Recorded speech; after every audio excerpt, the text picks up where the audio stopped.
Welcome to the AC 24/7 Top Story Countdown. We'll guide you through the biggest news of the day. Our focus, advocating our rights, advocating health, and advocating Earth. Here's our pick for number 4.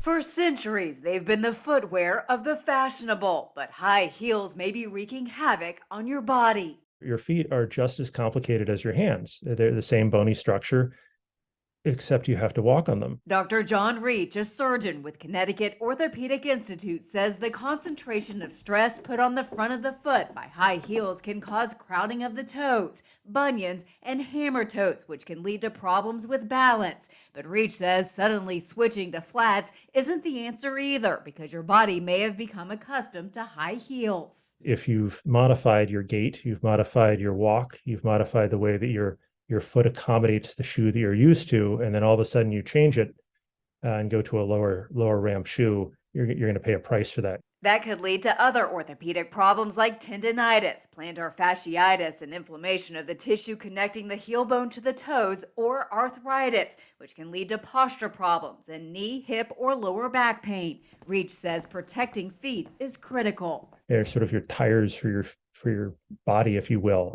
It's very important for that to be in good top condition. To keep feet healthy, Reach says to consider dropping down an inch or two to lower the ramp of your high heel. Make sure your foot fits in the shoe, avoid pointy-toed footwear, and give your feet a break. Maybe you put it up for a wedding, maybe you put it up with the pain for a graduation, and then maybe you switch out of them. For Health Minute, I'm Andy Gaither. TheAdvocateChannel.com looks at the world through the lens of equality and inclusion. Subscribe, like, and share now. AC 24/7's Top Story Countdown continues with our producer's pick for number 3. Dramatic scenes overnight in the old city of Jerusalem at the holy sites you can see just behind me. We have the Golden Dome of the Rock, but over here, the building with the black roof, that is the al-Aqsa Mosque, and that is where we're seeing dramatic videos of Israeli police entering the compound in the middle of the night. They say they entered after, they say, hundreds of youths barricaded themselves inside. Israeli police entering with their riot shields up, and they say people inside fired fireworks at them. You can see them ricocheting off the walls. Israeli police responding with stun grenades and rubber bullets.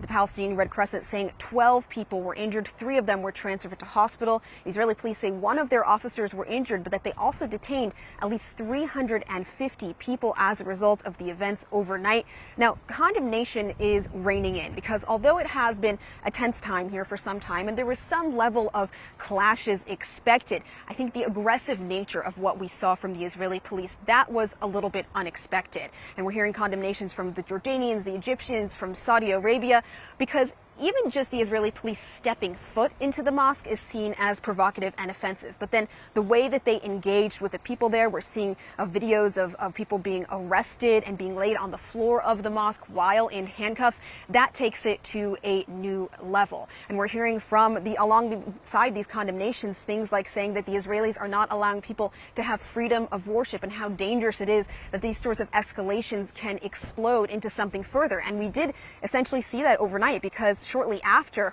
these confrontations took place in the Old City, rockets were fired from Gaza into Israel. Hamas, the militant groups that controls Gaza, saying that these sort of provocations will not be unanswered. Now, none of those rockets caused any injuries, although we do know that at least one of them fell on a factory while workers were inside. The Israeli military responding with airstrikes on what it says were Hamas targets. It's been a bit of a tense calm since then, but I have to say that there are a lot of concerns this could very easily spiral into something even bigger. Like the Advocate Channel on Facebook for the best way to get updates on stories that advocate for equality, justice, our rights, and more. AC 24/7 continues with today's top 2 pick. I spoke to a source who was with former President Trump last night, who said that he surrounded himself with some of his closest allies, advisors, some of his family members, lawmakers on Capitol Hill, and some of his greatest admirers, who are Mar-a-Lago club members. And this came after a day in which sources close to him said that he was, quote, upset They called the process an emotional one, and they said that he wanted to surround himself by people who essentially adore him. And we saw some of that level of upset in his uncharacteristically short speech that he gave after his arraignment. He went after not only the New York case, talking about the district attorney, slamming the judge in the case, but he talked about the multiple investigations into him. Take a listen. Got a local racist Democrat district attorney in Atlanta who is doing everything in her power to indict me over an absolutely perfect phone call. This fake case was brought only to interfere with the upcoming 2024 election, and it should be dropped immediately. This lunatic special prosecutor named Jack Smith, I wonder what it was prior to a change, who others of his ilk say he is even worse than they are, is only looking at Trump, yet Joe Biden took massive amounts more documents. And as you can see there's not a lot of substance into what the cases actually were. It was a lot of attacks on the prosecutors or the special counsel. But as we have noted time and time again, they are looking to make this a fight in the 2024 election campaign. They have already started fundraising off of T-shirts with a manufactured mugshot of the former president on them. They brought their own videographer to get behind the scenes footage to use later in campaign ads and videos. So they are clearly trying to make this a political issue, talking about 2024. And of course, that's something that we continue to hear former President Trump say, that this is something that they only did because he was running for president. Follow the Advocate channel on Twitter and Instagram to stay updated on stories that matter every day. Here's our #1 story of the day. Take a look. March 27th is a day that I will never forget. 14 minutes of terror inside the Covenant School coming to an end. Let's go! At the hands of Metropolitan Nashville police officers. I really had no business being where I was. Officer Rex Engelbert says it was by chance. He was near the school, outside his precinct, when the first 911 call came in. You can call it fate or God or whatever you want, but I can't count on both my hands the irregularities that put me in that position. Metro Police! Blaring alarms and chaos. Engelbert's body camera capturing the moments a group of 5 officers race down hallways decorated with children's artwork. We began to receive gunfire from a second-floor window as officers were inside searching for that individual. Door to door. Door, with me.